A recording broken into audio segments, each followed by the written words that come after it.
Dave, I got to thank you so much. You really helped me out the other night. I called you up with a joke pitch, and you do not know how long I was banging my head against the table until finally you helped me work that out. So, as a friend, I just wanted to say thank you.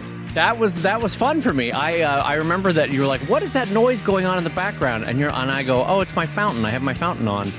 And you were like, "Wait, are you outside?" And I was like, "Yeah, I'm in shorts and next to my fountain." And you were like, "To hell with you! I am freezing in Philadelphia right now." Hey, the snow was coming down as you spoke. No, but it was a really tough spot in Evil Inc. because I was just arranging the first meeting between two characters that are going to eventually have a romantic interest. Yeah. And that's a really tough one to set up. That's writing a meet cute is something that I doesn't come naturally to me. Well, hold on? Can I pause you there? Because you had actually introduced me this weekend to that phrase. I had never before heard the phrase meet cute. Really? And to You me, never that heard sounded meet like cute? something. It sounds like something you would ask a butcher for when you go to the back of the grocery store. Like, okay, I'll take one slice of New York strip, and can I have a pound and a half of meat cute, please? And I like that meet cute cubed. I'm making a bouillon. So, Yes. I had never. How long have you known this phrase "meet cute"? Is this something that was universally known? Because I have a whole story about what happened after I got off the phone with you. I think I actually learned that story on the TV sitcom The Office. One of the characters mentions a meet cute, and it's like, and then I just was curious and looked it up. But I think I heard it on a TV show and then learned about it. So I said to you on the phone, "What the heck is a meet cute?" And my wife, who is walking by in the background, pauses and goes, "Wait, you don't know what a meet cute is?" And so I'm apparently the only idiot in the world that did not know what a meet cute is. I'm not really, what would you say, a connoisseur of the romantic arts in terms of shows about romance. What's that? We know.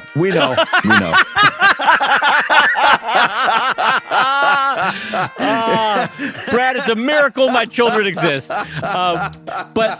I did not know this phrase, and so I got off the phone with you, and she goes, "Do you really not know what a meet cute is?" And I go, "No." And she goes, "That's like 50% of my writing is meet cutes." And I was like, what's a meet cute? And so she then, bang, bang, bang, bang, bang, proceeds to act out, without even stopping, like 10 different kinds of meet cute. Like, you order a coffee, you turn around with your coffee, oh, there's a bump, hi, the eye contact. Yeah. She, like clockwork, and I fell in love with her right that moment because she was so cute. She banged out like 8 or 9 meet cutes, but right in a row. Just ready to go, right off the top of her head. And it made me realize that for me, who had never heard a phrase, walking a totally different life than my wife, who knew meet cute so well that she like cranked out 9 of them right in a row. As far as examples, talk about walking in different spheres. Now, had she asked me like, what are the different ways that a Klingon can greet one another when they're angry, sad, or feeling dishonored, I could have done that. I could have told you. I think those are called Klingon cutes. Those are different. Klingon cutes are very, very different, and they usually have sharp edges. Yeah, there's a lot of sharp edges, a lot of kerplaws. So for you, how often is a meet cute a requisite part of your writing? Is that like a big part that you have to go to?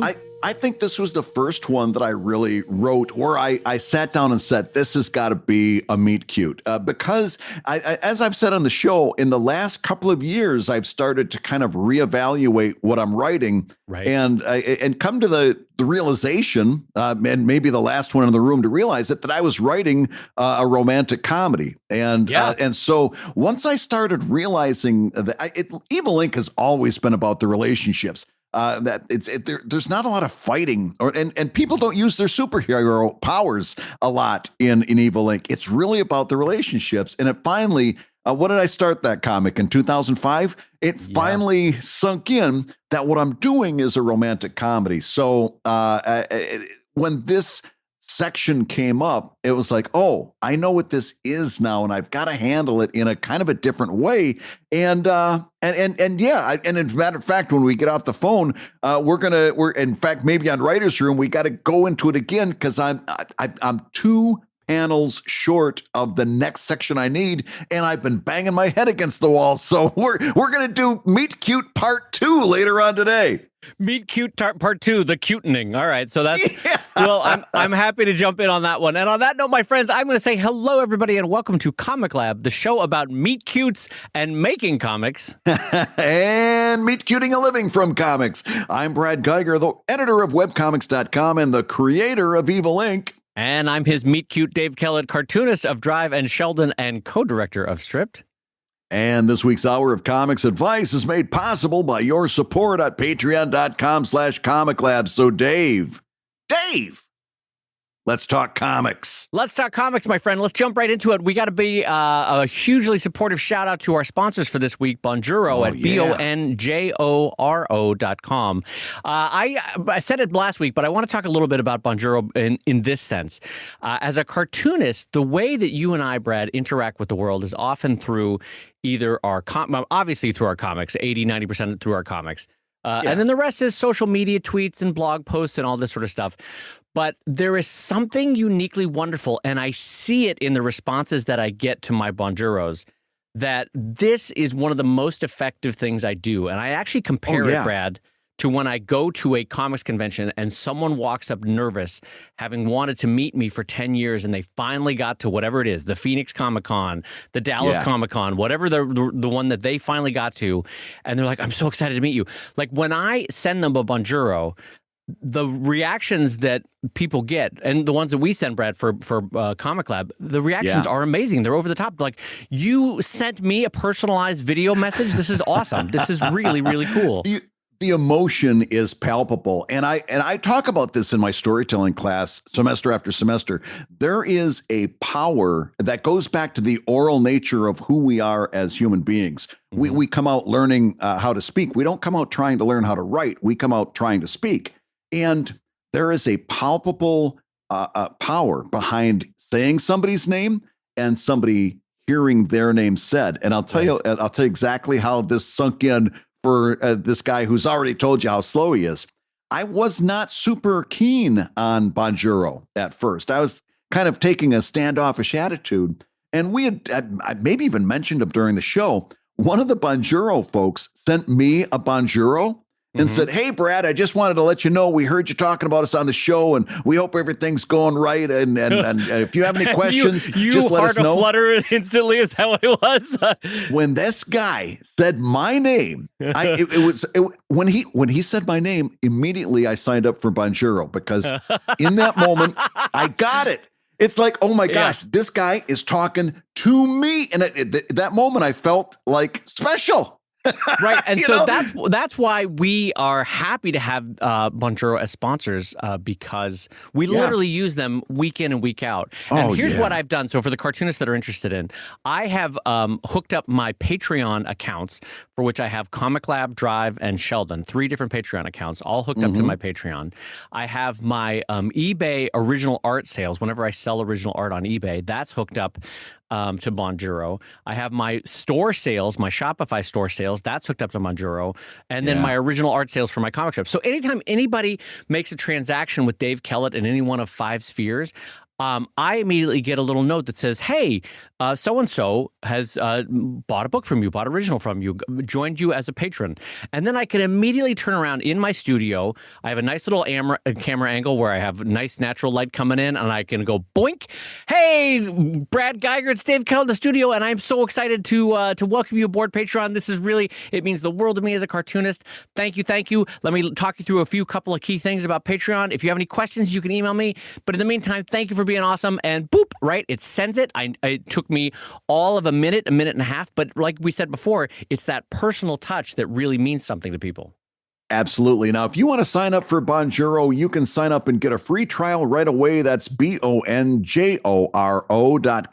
But they've got an exclusive offer just for ComicLab listeners. So listen to this. Bonjoro is kindly offering ComicLab folks 20% off Bonjoro for life. For life. 20. What's 20. That? I like how you had to spell it out. 20. That's what a 20 means. Yeah. Well, I told you I was slow. Here's what you do when your 14-day trial is up and it's time to seal the deal. Look for the coupon field and enter ComicLab March. All one word, ComicLab March. That code expires, by the way, March 31st. So make sure you jump in right now. And this applies only to new customers, maximum of 1 redemption per customer. And just remember, you can jump in, Brad, right now for the Meet Cute with Bonjoro, free 14-day trial. Just absolutely. That's the Meet Cute for Bonjoro over at bonjoro.com. All right, Brad, let's jump into the show for this week. And I got to be honest, there's a lot of topics to cover this week. And frankly, I don't know that we're going to get through them all. So let's jump in real quick and talk about mirror research. So Bradley, this question comes into us from Stephen Barry. And Stephen writes, so you've both talked about how mirror research can put limitations on what we can do because we're thinking about what we like, not necessarily what our audience might like. If we don't happen to be aligned, we could be missing out. But there are a lot of potential readers out there. Isn't it possible that there are enough of them who like what I like? What if I just use mirror research to get started and switch to market research later? Bradley Geiger, you who use this phrase mirror research so effectively in the past, I direct the question to you. What about this? Is it okay to use mirror research to launch, for example, and then a couple years in, check in on how things are going on from a market research standpoint? Absolutely. When we got this question from Stephen, I realized that this really requires a little bit more explanation because I maybe didn't do a good job of talking about this in a full sense. So let's start here with the conversation. We talked about on the show several times the difference between market research and mirror research. Right. And that is, market research is taking a look at what works, very pragmatically, looking at it analytically, what is working. Mirror research is when you say, for example, well, I like it when a tweet has a certain thing, so I think everybody likes that. Right. Your tastes may not reflect the tastes of the people you're trying to gather. And as a result, you can't necessarily go by what you like when it comes to making, for example, a social media post or a banner ad or any number of different things, a business decision. You want to rely on market research. Now, where we might have gone afoul is we didn't explain it fully. The mirror research, market research conversation is something that you definitely want to use for things like social media, marketing, promotion, merchandising, business decisions, right? These are things that you want to apply analytical to. In no way whatsoever should you be applying this kind of conversation to creative decisions, okay? When it comes to creative decisions, it's all mirror research as far as I'm concerned. That's when you absolutely want to say, this is who I am. This is what I like. What do we tell you to do on the show all the time? Do the comic that you want to see in the world. Don't follow things like demographics and what you think is going to be popular. And so when it comes to creative decisions, it's actually flipped. You want to do all mirror research and kind of take it easy on the market research. When it comes to business decisions, flip it back and base most of your decision making on market research. I gotta say, in general, I really agree with that angle. That build from a place where your passion lies is what I hear you saying, right? That you want to start not from like, what will people like? People seem to like dogs, even though I'm allergic and I don't like dogs. I'll do a dog comic strip. That seems fine by me. So yes, you want to start from a passionate point, though. There is a difference, though, between writing purely for yourself, purely passion-based art, and anticipating how to make that art the most effective it can be in the world. And that's sort of second stage thinking. So the first thing is to start working on the comic that you want to see in the world, to Brad's point. Create the comic that you wish existed that is not here yet. Whatever the story, whatever the characters, whatever their backgrounds, all that sort of stuff. Bring that into the world, start to realize it. But then what a truly effective artist does is they realize that they have to apply a light editorial scheme over their passion so that the communication is effective. That doesn't mean you change anything. That doesn't mean you're using market research to impact what you write. You're just trying to make it the most effective it could be in terms of communication, right? And so, again, that's not necessarily market research. It's just in the same way that you structure an essay to be the most effective, you create your art to be the most effective. But again, I would concur with Brad that mirror research, that drawing the comic that you want to do, the story that you want to do, is the most effective way to start. Absolutely. I'll just tell on myself. Please do, because you made me think about it.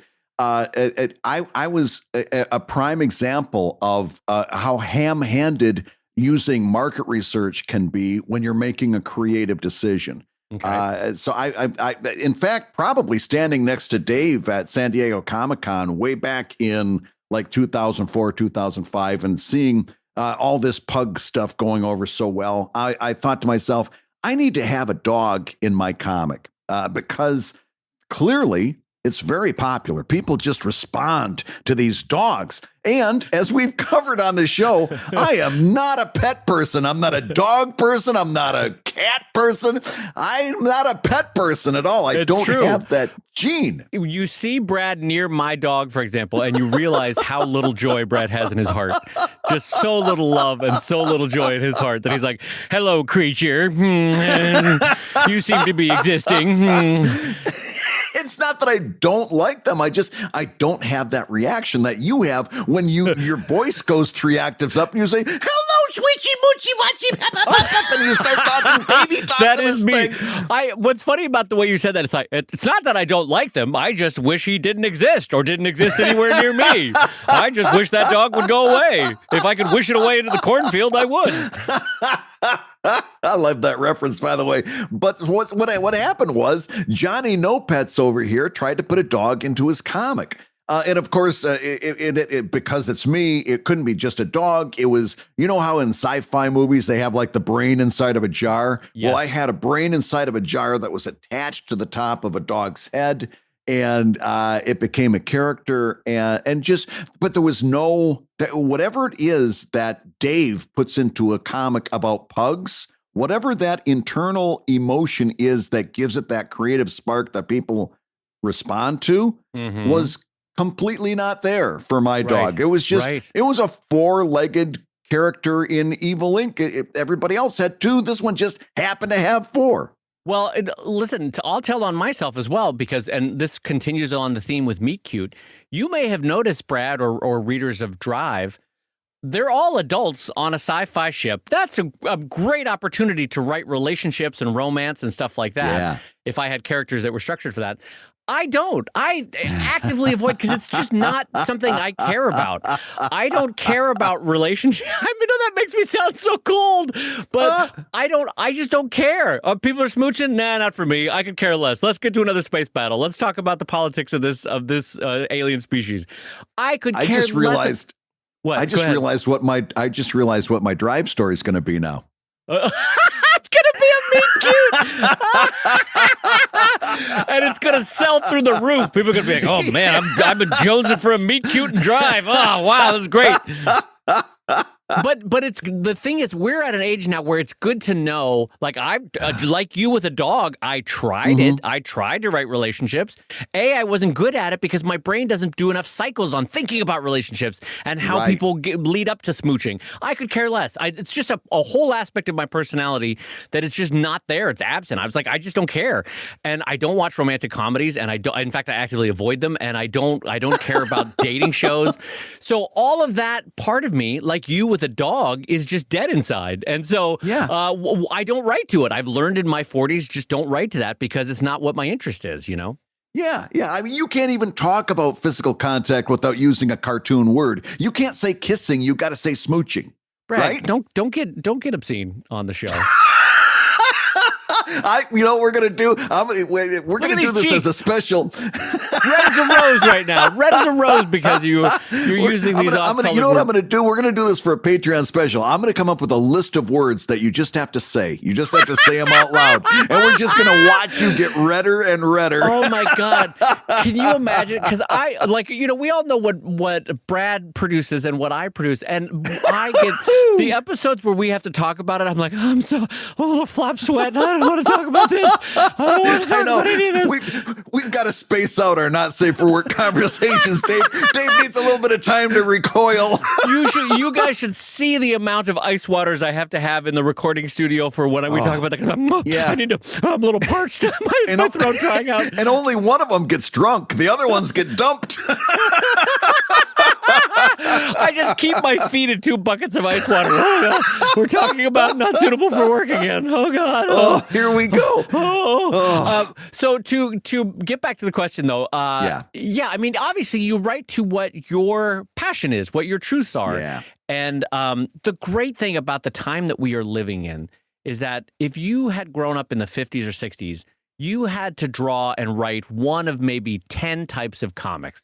And there was a reason why the New Yorker was always a guy washed up on a desert island, with one coconut tree, because it was kind of a limiter on what you could draw. But one of the beautiful things about comics right now is we are getting voices and perspectives and personalities that we have frankly never had in comics, because people are like, finally, someone is writing something about blank. Finally, someone is writing something for me or for my perspective or for and it's a wonderful time to be a cartoonist. So absolutely write to your truths, write to your perspective, write to your passion.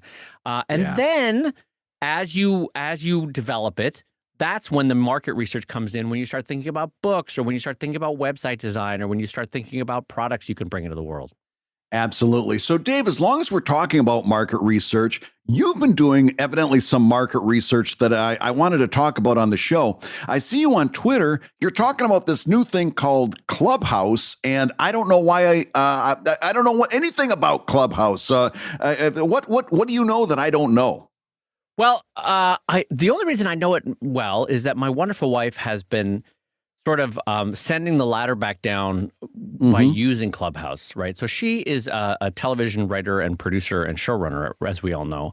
And she has been going on there, but I should back up and say what the platform is first. But she's been going on there and basically sharing advice on how to become a TV writer to younger writers, specifically younger writers from Latino background.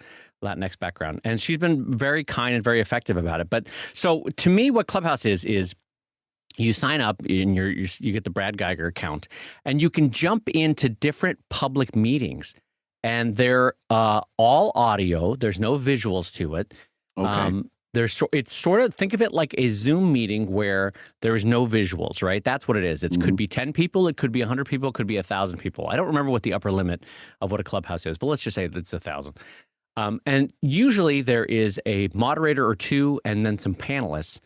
And to speak, you must be approved by one of the moderators or panelists. So usually what it ends up being is like a Comic-Con talk. For people in our audience, they'll know what that is. 100 people in an audience, but 5 to 10 people talking, right? And it can be on all sorts of topics. There's things on microlending in third world countries. There's things on Black Lives Matter. There's things on becoming a writer. There's things on real estate investing. Like you can imagine whatever it is, flipping a house. And so Clubhouse has all sorts of things. Right now, it's invite only. They do that effective thing with beta where they give it out to some influencers, and then the influencers get to invite. Right. So if you want an invite, Brad, we can get you one. But I am taken with it because we've said this before, Brad, many times on the show. It's one of the maxims of web cartooning is that you want to draw something once and get paid for it multiple ways. And one of the reasons that works is because whatever we create is permanent on the internet, right? It exists. You can read a comic that I drew 10 years ago, and I can potentially still be making money on it, even though I drew it 10 years ago, right? And one of the reasons why I don't particularly truck with Clubhouse for a writer is that it's one of those poof, disappears social media formats, right? Kind of like Insta stories, or I'm trying to think about the other ones, Reels or Fleets, from Twitter. And to me, that seems like a waste of our time. It seems like it's not worth it for what we want to put an hour's worth of work into. Yeah, for a web cartoonist or for any independent cartoonist, I don't see at the outset a whole lot of usefulness. Now, as a podcaster, I could see us using this to kind of broaden the outreach of ComicLab. Maybe. But I don't as a cartoonist, maybe not, but as an audio person, as somebody doing, for example, in the same way that Gloria's talking about how to become a TV writer, if we're talking about basically doing the same kind of stuff we do on ComicLab, only in a shorter burst on Clubhouse. And then, of course, like happens, I'm sure this is going on, there's some way of saying, by the way, to hear more about Brad Geiger, go to ComicLab, blah, blah. To do that, I would sign in every couple days or whatever and participate in a panel, you know. Here's a couple things that I didn't mention on Clubhouse. Can't be recorded. In fact, it's the explicit rules of Clubhouse that it can't be recorded. So it's one of those whatever happens in Vegas stays in Vegas kind of a things, right? Yeah. In fact, there's a parliamentarian system. It's from Britain, and I always forget the name. It's either Chapter House rules or Charlton House rules. Have you heard about this? Where you talked about it from the Alaska gathering, and I kept calling it Cider House rules. Yeah, cider. Anyway, it's the idea that whatever is said in the club is kept in there, and it's a way of, if you look at it from a positive light, it's a way of letting people truly share and truly get to the nitty gritty of their truth without being called out in public on it, right? You know, like, here's what happened to me in my childhood. That kind of, you can imagine why that would be useful for 1,000 situations. So it operates on those ideas, but you absolutely know that as more journalists get on Clubhouse, there's going to be things that are recorded and leak out, you know? Yeah. But anyway, what I'm getting at is that as podcasters, why would we not want the podcast to live on? People are still listening to podcasts, Brad, that we did 10 years ago with Webcomics Weekly, with ones that Chris Straub and I did 15 years ago at Blank Label Comics Podcast. I mean, people still listen to those, and there's value in them. So why would we want to do a live show on Clubhouse that could not be recorded, not be shared, not be talked about? You know what I mean? Like, to me, what the value of Clubhouse is a shared learning or a shared group kinship moment, right? But it's not necessarily something of artist to audience that would have tremendous value. Feel free to correct me on this. I kind of agree with you in that the only upside would be in a promotional sort of thing. In other words, to promote the ComicLab brand and to get more people listening to the show, I would do that. But in general, everything you're saying, I agree with, because you're taking to use that comic convention metaphor, you're taking the one part about comic conventions that I find the most boring and the most horrible to participate in, and that's the panel discussion. In fact, it got to a point. During the last 5 or 7 years that I was doing comic conventions before I quit them altogether, where the only way I would do a comic convention panel is if I was the moderator and I controlled who was on stage, because those panels are hot death. Because you've seen it happen. Everybody's got to say the same thing. Even if they've got nothing to add, they got to hear their voice. And they're all promoting. They're not saying anything important because they got so much promoting to do. Panels are horrible. They're the worst part of the comic convention. And that's what that kind of sounds like. I would be, you know what would happen? You'd send me this sign up. I would sign up. I'd do my first panel, and I would sit there and stew in my juices as all this stuff happened again. And I'm like, why do I do this to myself? Well, let me seal the deal for you on how I don't think the Clubhouse is worth it for us, or at least not right for us, is that, Brad, no linking is allowed outside of Clubhouse. So you can't even promote. So they're as useless as Instagram. To me, So for me, Clubhouse to me is a 1960s coffee shop where you go for kinship, you go to learn the thing, you go to share the thing, whether it's factual knowledge or whether it's, you know, a stiffening of the spine for a fight that you're in kind of thing, a social justice thing, where you go there, but then you take it away and do the action somewhere else. In the same way that a 1960s coffee shop, you'd meet up to talk about the march, and then you would go to do the march, or you would meet to talk about the scientific thing, and then you would go back to the lab to do the scientific thing. So for me, Clubhouse is it feels like the action is direct. It's helpful kinship, but the action takes place elsewhere, you know? Yeah. And if that's the case, as soon as you said no linking, I got completely disinterested. And I'll tell you why I think it's going to actually fail. And I'll tell you how this all winds up. By the way, just so you know, in terms of failing. Yeah. Well, listen, remember, I'm not great. I told the guy who came up to my table at a comic convention and said, I've got this idea. It's called Kickstarter. I said, that sounds terrible. But I will also tell you why I think Clubhouse isn't going to make it. And I still remember, Brad, when someone at Baltimore Comic-Con came up to us and be like, can I pay in Bitcoin? Boy, should I have taken that Bitcoin. I should have taken that $100 in Bitcoin rather than $100 in cash. So you and I, not the predictors that we should be in terms of new tech. But yeah, so but let me tell you how I think I'm going to.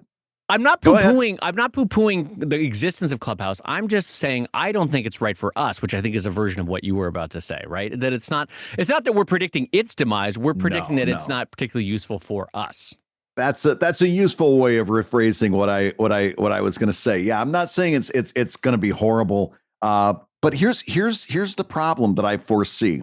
Mm-hmm. So you've got a lot of early adopters like your wife, who is very kindly donating her time to do this sort of thing. Right. But without linking, there's no reason for somebody with upper tier skills to be involved in this, because if somebody like me, if I'm going to sit down and do something like this, I want something in return for my time, because my time is valuable. So I would sit down and do something like this if I get a link back to my podcast.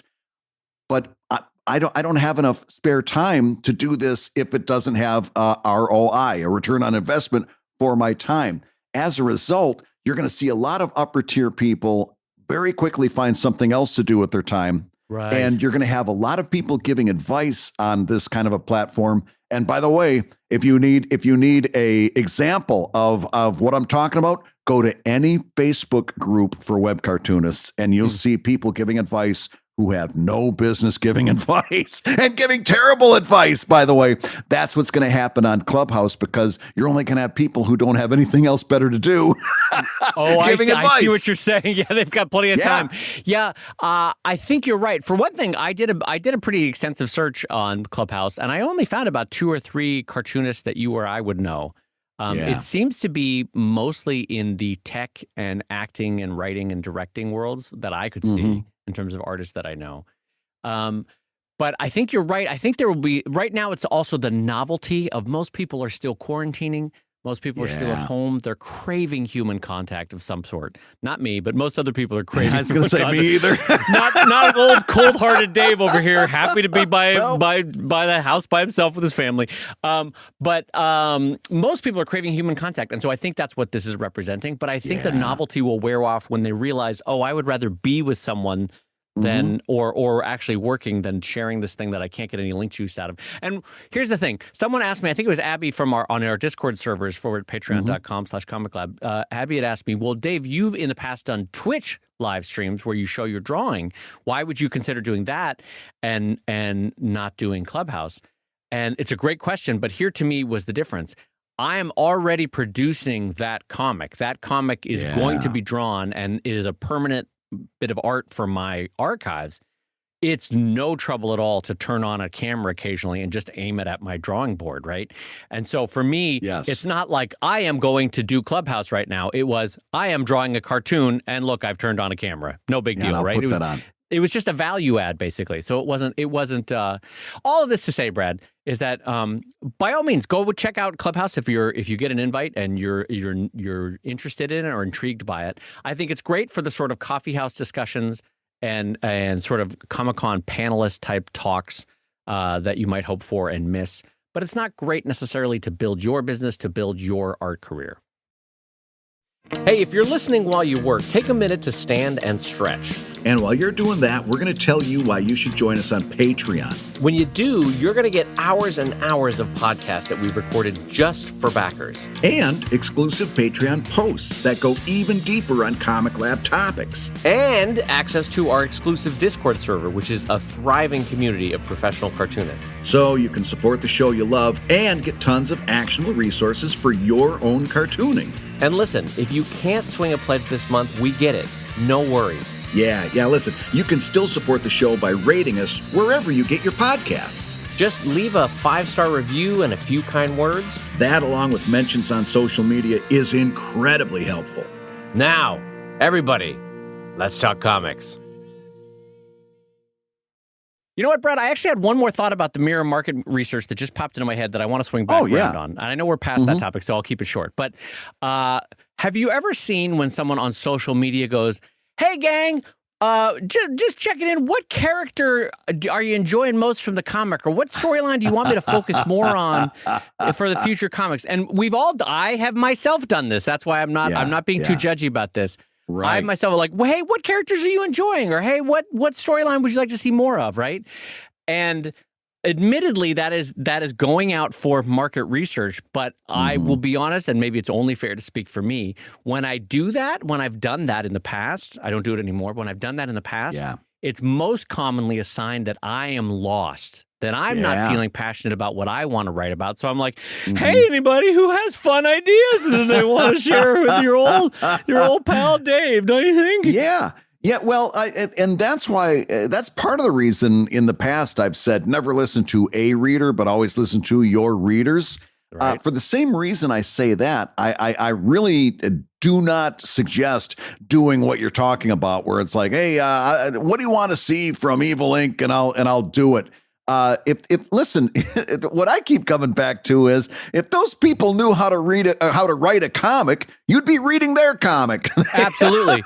Well, and I'll tell you, having done this in the past, in moments where I was feeling lost, the answers that you get are useless because you get 1,000 different answers, and it's like designing a horse. You know, a camel is a horse designed by committee, kind of a thing. Yeah, like nothing is helpful. But I'll tell you the opposite of when I'm writing from mirror research, not market. When I'm writing Drive, there have been moments where people are trying to suggest all sorts of things that I should do as alternates. And I'm like, nope. I know exactly where the story's going. I know why I'm writing this character this way. I know why this storyline is going this way and not that way. And people are trying to get me to go off of that path. And I'm like, nope, I know. And so to me, that's the difference between writing from my passion, writing from where I know I want to go, versus the times where in like Sheldon, I'm like, hey, everybody, what kind of character you want to see more of? Because I don't have any idea what I want to draw for that week, you know? And so that was a failing on my part, was when I was lost, I was searching for the world to save me, versus in the highest moments when Drive was humming along and people were trying to knock me off the path. And I was having none of it because I knew exactly what I wanted to write. Absolutely. So, Dave, we've got another question from one of our $5 Patreon backers over at patreon.com/ComicLab. And it's Dorian Gray, who says, hey, Dad and Brave, was listening to an interview with Effin Birds, which is this person's Twitter handle, EFFIN Birds, and heard an interesting problem/solution. Okay. As a way to overcome problems with social media, he started using a texting program, which we found out, Dave, is community.com. Basically, you sign up and you'll get texted every day with that day's update. He made the comment that even if you have a mailing list, your opening ratio can be poor, but everyone checks their text messages, so you'll get a much better engagement rate. Could this be something that we as independent cartoonists could use? What do you think, Dave? Community.com, it texts out things that would normally be social media posts. Well, I am thankful for Dorian to bringing this to our attention. Part of it is we've always tried to keep our head on a swivel from the new and different things to do. But you can't be on top of everything. And I honestly, Dorian, had not heard of this yet. And I had not heard that interview with Effin Birds. So Brad and I, right before the show, I tried to sign up for community.com. Because I was like, what is the pricing on this? What is this? I'm curious, because my gut tells me that, yes, this is probably true. I bet the open rate is amazing on text. I, too, feel like the algorithms are not our friend on social media, on Twitter, on Instagram, on Facebook, right? I liked better and see with my own data that my email list is still incredibly effective for the price that I pay with MailChimp, right? So I'm like, you know what? I might be willing to pursue this, sending out a daily image of a comic strip every day, right? Or at least a link to that comic strip. And I'll be honest, here's what happened. And I invite anyone to go out and do it. I tried to find out what the pricing would be for community. And boy, Brad, they ask for an awful lot of data before they even give you a price.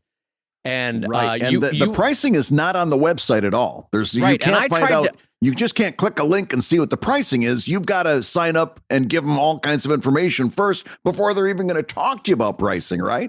Yeah, and we were prepping for recording, so I didn't spend a ton of time Googling. Maybe I'll be lucky and find a subreddit where someone reveals what it actually is. But I'll be honest, they were asking for my name, my gender, my birth date, which are three pretty key bits of demographics, right? That they don't freaking need. Right. To tell me the pricing, they don't need that. And then they wanted me to link my social media accounts. By the way, all of this had been, the progenitor of this was I had to text them to get the link, right? So now they also have my phone number, my name. Oh, by the way, I gave it all fake information, but I was Skip Bibbles. I was, I don't remember what I put down for gender. My birthday was wrong. I gave them all fake information, as I always do. And I still was like, I got an ooky feeling from it. I was like, I don't like this. This is not. Yeah. And so my follow-up thought was, Dorian, I 1,000% believe that once you hook somebody in, that this is an incredibly effective method. I 100% believe that. But how much information are they then asking from my readers when they sign up, right? Is it going to be a similar amount? Because they seem to be very interested in data mining. Yes, and as so a company, they seem to be really interested in data mining. Right. It feels to me like that old internet aphorism where if you're not paying the price, then you are the price. And so this feels like an awful lot of data that I would have been giving up. Granted, I gave fake data. An awful lot of data would have been giving up for a still unknown price point for what this service is. So they have a very slick video with a lot of stars on it. And a story that sounds compelling to me, that text would be more effective than social media. I 1,000% believe that. But to me, my level of data wariness was really triggered when we started this sign-up process. Yeah, and that's the other thing. I mean, honest to goodness, if you're going to run a business like we run, you've also got to be kind of on the lookout for your readers. In other words, if you got... Yes, that's a great point. Yeah, you've got, if your uh-oh voice, we always told our kids, listen to your uh-oh voice. You got that voice in your head that goes, uh-oh. Listen to that uh-oh voice. Yeah. And if your uh-oh voice was triggered by this, then are you going to be, in let's say the pricing was favorable. Now you're going to be asking your readers to give their data in. And what if your uh-oh voice was right? Then you've led all those readers into that. Here's the deal. I think texting social media is a great idea. If not this one particular company, maybe there's another one that is going to be good. I got to be honest with you, Dave. When I saw Dorian's question, this weekend, you were helping me, like we said at the top of the show, with a meet cute, and I texted you that comic panel after panel after panel after panel, so you would scroll down it and read it on your phone. I had that in mind. I had Dorian's question in mind. I wanted to know what your reading experience was for that. Oh, I blocked you. I didn't realize that you had texted me. I'm sorry about that. Hold on, let me grab my phone right now, and I'm going to unblock. Oh, wow, a lot of text for Brad on here. Jeez Louise. Oh, God. I'm sorry about that. It's a bit awkward to do this on the show. Let me see. This one's from November. Yikes. All right, going back a ways since the last one I read from you. Wow, a lot of why aren't you answering me questions here. A lot of texts that go, Marco. Oh my God. Anyway, I thought that was very effective, Brad, the way that you sent that. I also thought the comic came out great. So congratulations to future readers for Brad. In a week or two, you're in for a treat storyline wise. No, I thought that was very effective. Listen, we all know that the fight of the 21st century is for control of your own data. And this is not something to take lightly, and it's not something to take lightly on behalf of your readers. So whenever there is a software app, like I was looking to edit some video on my phone the other day, and there was an app called, now I'm forgetting the name of it, but it was put out by ByteDance, which is servers in China. And it's just like, nah, I don't know that I want my data on a server in China. You know what? I don't feel great about the Communist Party having access to all my data, because as we found out with election cycles, the thing that you think is non-important right now, that data can be used very effectively against you in some future endeavor, either on a corporate level, on a political level, on a social justice level. And so it's not like hacks are going away either. So the more data you put out into these different servers, it's gonna keep proliferating the problem. Anyway, all of this to say, my feeling, to quote parent Brad Geiger, my feeling was triggered when I signed up for that, which is a shame because you want it to be seamless, you want it to be thoughtless. Yeah. Like I texted my number and that's it. You don't want to be like, hey guys, text my number or text your number to this number for Dave Kellett and I'll start texting you Sheldon's. Great. All right. Now I also need to know your gender. Wait, why do you need to know that? And I also need to know your birthday. Why do you need to know that? And I also need to know your rough income level. Just rough. Just tell me what your rough income. Wait, why do you need to know any of this?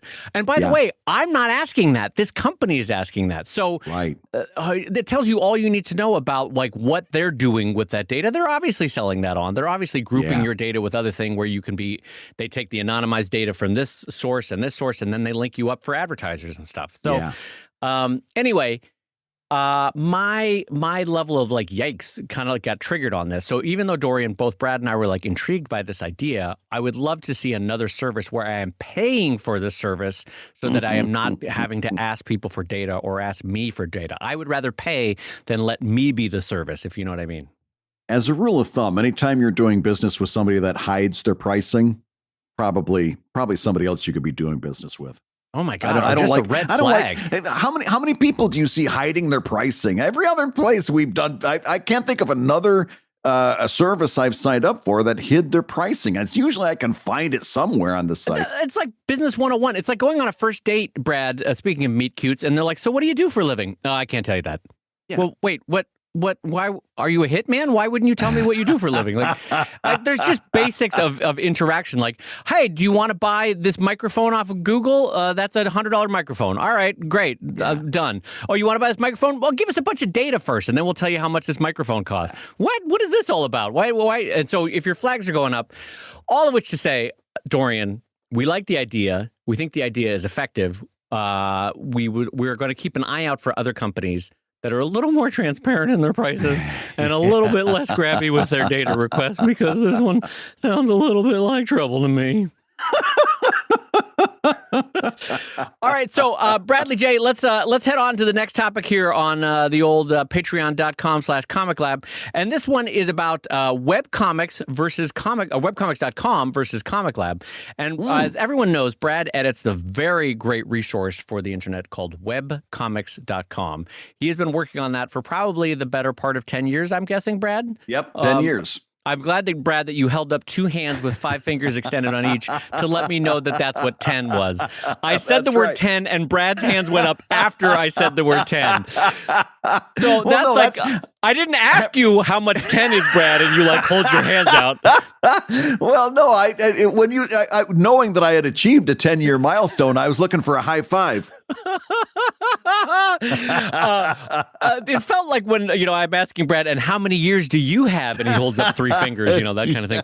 All right. So this question comes in over at patreon.com/ComicLab from Mike. And Mike writes, my question is for Brad. How, Brad, do you decide what advice and content go to ComicLab and what goes to webcomics.com? How hard is it to split your time between the webcomics community and the forum on Discord for ComicLab? Do you ever see a time when you might merge the communities to have one less place to check in on daily? Well, that's a great question. And I get this question from time to time. People are like, well, I saw something you talk about on ComicLab show up as an article for webcomics.com and vice versa. And one person actually wrote me an email saying, I need to be convinced to sign up for webcomics.com because I can hear this on ComicLab. And I wrote him back and I said, I'm not in the convincing business. If you like what you see on webcomics.com, sign up and be a member. If you don't. I'm going to wake up being the same person I was when I went to bed that night. No, I'd like everybody. It's going to be just fine. I'd like everybody at home to imagine Brad on the dating scene in college. I'm not in the convincing mood. If you like what you see, you can sign right up. But Brad Geiger is not going to get rid of this woven leather belt. This is. By the way, I strongly suggest if you're dating, you take that. You shouldn't change for anybody. You're not convincing somebody on a date. I'm going to start giving dating advice. God, that's the way you should be. You should be, this is who I am. If you like it, great. If not, I'll date somebody else next Friday. I'm sorry that I was trying to be delightful. I apologize. And you are delightful. You're a freaking delight is what you are. But here's the deal. There's obviously a lot of crossover stuff that I talk about in ComicLab. Sometimes I'm gonna think, oh my gosh, that's a really good article for webcomics.com. And sometimes when I'm writing something for webcomics.com, I say, Dave, I've got this great idea we should talk about on the show. So there is a lot of crossover. Right. Here's the difference. And here's why I think webcomics.com still has worth. And that is, it's a easy reference place. It's a ready reference for you. If you're looking for information on how to grandfather in a Patreon tier and how to unpublish it so you're not affecting your current Patreon backers, right? That's something we've talked about on the show a couple of different times. Finding that episode is not so easy, even with Patreon search, even with any number of different places you can search. Finding the episode we talked about grandfathering in Patreon backers is not easy. And then if you find the episode, then you got to scrub through the entire show to find the point that we talked about it at. It's not great for reference. Webcomics.com, you can put in those keywords and find that article that's talking about the thing that you're looking for. So webcomics.com and ComicLab are always going to be separate because they do two very separate things. Mm-hmm. Now, is it hard for me to check in on both? Not really. Not really.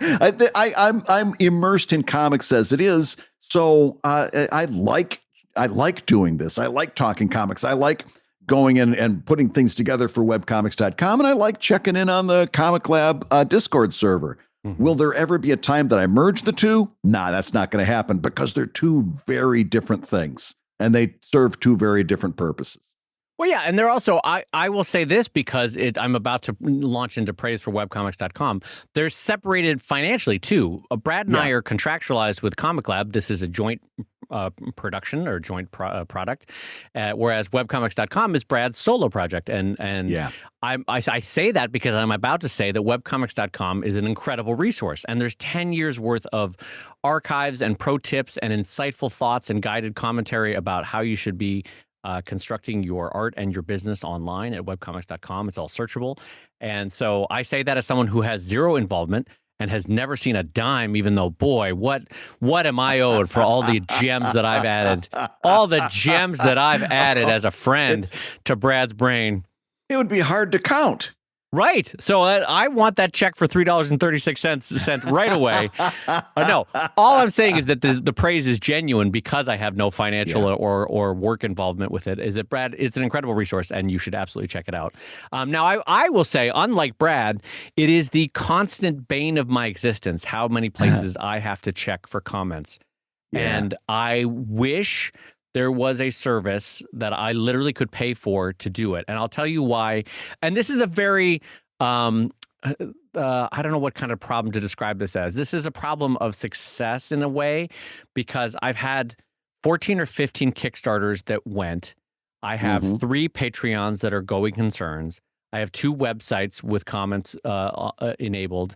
I have Twitter. I have Instagram, right? So just on an average day, those 15 different Kickstarters could generate 15 different sets of comments, of forum comments, which are different than comments, direct messages, which are different than comments and forum comments, right? So each one of those 15, and you don't know which one it is until you click in and then have to go find it, right? That's one of the things that Kickstarter doesn't do great in terms of how you have to find the messaging.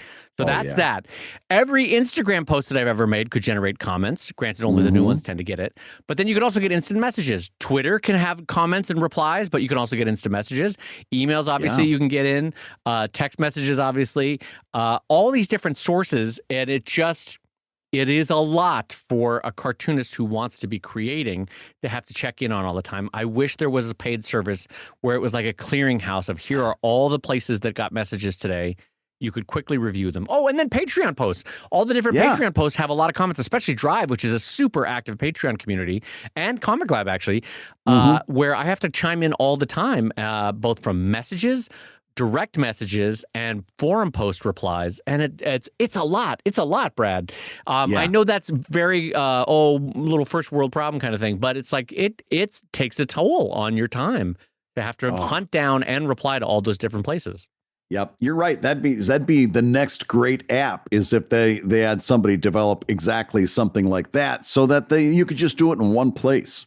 Yeah, and if it was an hour of clearinghouse comments where you're like, all right, hour in the morning, look I've commented on everything for these 6 different platforms in all these different projects and things, that would be great. Maybe that community.com will ask for more data from me and link up all my accounts.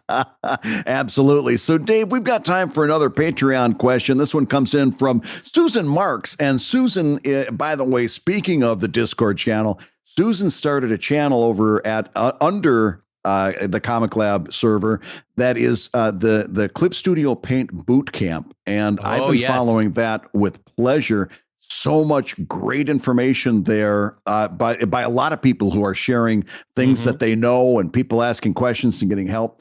That has become an absolute shining star over at the ComicLab Discord. So thank you, Susan, who is the person that spearheaded that. But here's Susan's question. Hi, bestest guys. I know you both do not plot out your entire story. You have a destination and a few markers, but do you write any further than the pages you're working on for this week? I take the destination with markers approach, but I do write my current chapter before working on any of the drawing. So Susan is saying, I work further in advance than you folks do. Is that a problem? It's certainly not a problem, no. Just to clarify for folks who maybe are coming into the podcast now and haven't heard the episodes where we talked about it, both Brad and I describe long-form real-time storytelling as like a road trip journey, where I know I need to drive from Los Angeles to Philadelphia to give Brad a hug when the quarantine is over, right?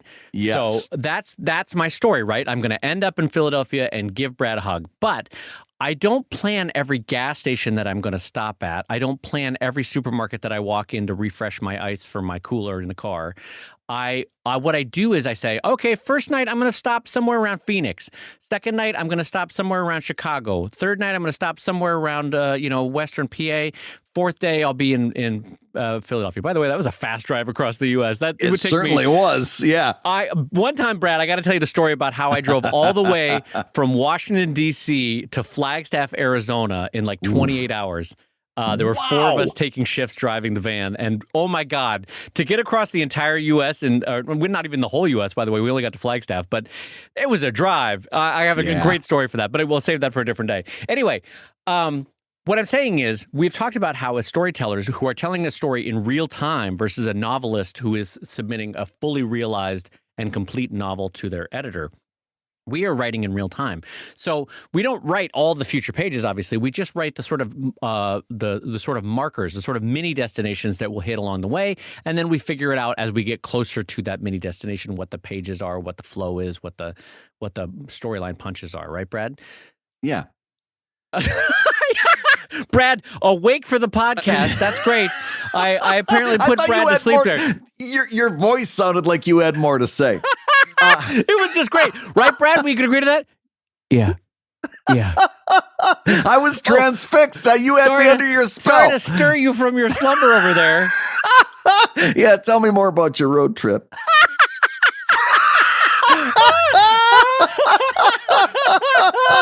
Oh, Flagstaff, you say, huh? What a tremendous stinker. Oh, man. Flagstaff's very pretty, by the way. So, yeah, but here's the thing that you have to understand. I mean, I don't know whether we did a good job of explaining it, but it almost Susan's question makes it sound. Go ahead and say it. I don't know if Dave did a good job of explaining it. No. Susan's question makes it sound like we don't have any idea what's coming up next. I do an awful lot of writing. I don't do the details, but I know what the story is. Right. And by the way, I really kind of stand by that creative process in that, like Dave says, you've got kind of milestones.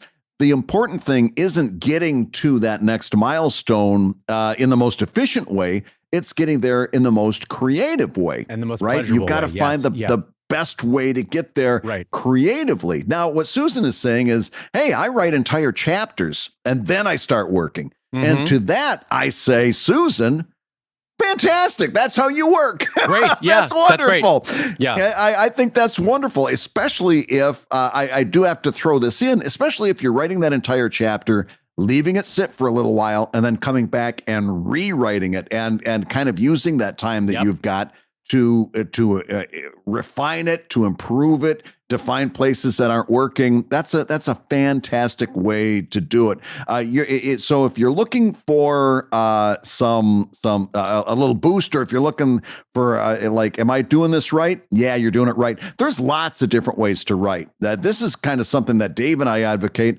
There's probably out there 5 or 6 other people that can tell you 5 or 6 other ways to write. But you're doing just fine. That's a great way to do it. The only thing you're going to hear from us is do take some time for editing and rewriting. Yeah, but the very fact that, Brad, as you were saying, the very fact that Susan's writing early means that time can be an editor. By the time you go to lay out that page and do the wording, you're going to see like, oh, I wrote it this way 2 weeks ago, 3 weeks ago, 4 weeks ago. But frankly, the sentence structure could be better this way. And time is actually your friend in that regard, as you're looking at it fresh because it's almost a different you 3 weeks on looking at it. So I would agree with Brad. However, I want to just speak to the alternate, which is a part of me has become a little bit like a fireside storyteller, where I'm gauging my audience as I'm telling the story. And I'm also enjoying the moments as I'm telling the story. So yes, there are times absolutely where I hit a story beat and everything is humming. And so I'm just going to write 10 pages that morning. And it happens. I'll just sit down. I'll be like, oh boy, I know every beat that I want to hit for these next 10 pages, right? And those are very pleasurable. But very often I'll find this rhythm where I write a page, I draw the page, I release the page, and then I enjoy the reaction. And I see whether people are wanting to sit in this moment a little bit longer or whether it's time to move on to the next story beat. And that's a little bit like echoing times that I've done in stand-up comedy or sketch comedy on stage, or did storytelling for live storytelling. Is that it's a little bit more like that. It's not that you're changing the story that you're going to say, the guidepost that you want to get to, the next destination. What you're doing is you're saying, oh, everyone seems to be enjoying this mini park that we pulled over on our road trip. Let's let the kids play for 10 more minutes, then we'll get in the car. You're not changing the road trip. And so you're just enjoying certain moments more than you might otherwise had people not exhibited joy at it. So I have come to like that aspect. I'm not saying it's recommended. I'm not saying it's necessary. I'm just saying I have come to enjoy personally writing a little bit more live, if that makes sense, rather than pre-writing. Yeah, no, and that's a good thing. It's good to kind of keep the pulse of your audience in mind as you're writing. The only downfall of that is that, Dave, you've also got to be a very good writer because you can't afford to get. I'm just kidding. No, you can't afford to get tripped up at that point, because you're giving up maybe a little bit of your buffer and so forth. So you've got to keep producing. You're kind of doing a high wire act there, and the downside is if you're not able to keep up, you're gonna fall.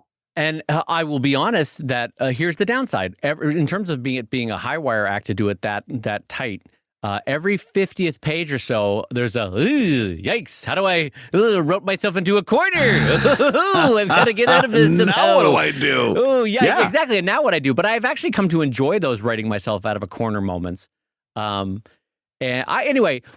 All of this is to say is I like the process that I have developed for myself, and Susan, it is perfectly fine that you are writing a whole chapter ahead. In fact, all of historical writing would say that you are choosing the smarter path in terms of letting time be your editor. You're sketching out the arc of that part of the story, and you're ready to go. It is a sound way to do it, and I personally have no qualms with it. I think you're doing the smart way for you. Absolutely. And the smart way for us right now is to tell you that you've been listening to ComicLab, the show about making comics and making a living from comics. Your hosts have been my meet cute. I can't even say it right. My meet cute Brad Geiger. What? My meat? I gotta stop saying my meat. I don't like this. I'm bailing out. Your hosts have been my friend. Just my friend. He's just my friend. Oh, God. Oh, where's my ice water? Where is it? Oh, God. It's too far in the podcasting studio. Your hosts have been my friend, the editor of webcomics.com, and the creator of Evil Inc. at evil-comic.com, Brad Geiger. And my flustered friend, Dave Kellett, co-director of Stripped, and the cartoonist of Sheldon at sheldoncomics.com and Drive at drivecomic.com. And the Comic Lab theme song is used with permission from Andy Creighton at theworldrecord.net. And this episode was edited by Matt Woodard of Woodsong Productions over at www.woodsong.media. And I'll mention once again our kind sponsors for this show over at bonjoro.com. That's BONJORO.com. You can sign up for a free 14-day trial. And if you like it, Comic Lab March as the coupon code will get you a 20% discount for life over at bonjoro.com. If you love Comic Lab, you can rate and review the show on Apple Podcasts, and you may hear your review featured on a future episode. And Comic Lab is made possible by your support on patreon.com/comiclab. So I'm not at all going to go back into that joke about meet cutes, and I'm going to say, we'll say it twice, patreon.com/comiclab.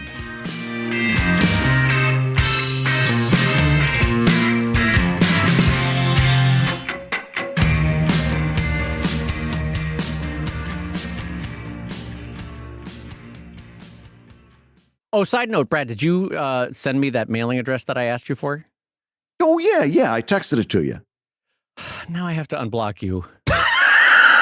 You gotta unblock me. Unblock me right now. Get your phone out and unblock me. This is you using critical information to force me to unblock you from Twitter. Can I mute you temporarily? Does texting allow that? Can I mute you? And not only that, before I get you signed, before I send another text to you, I need to know your birthday, your gender, and your home address.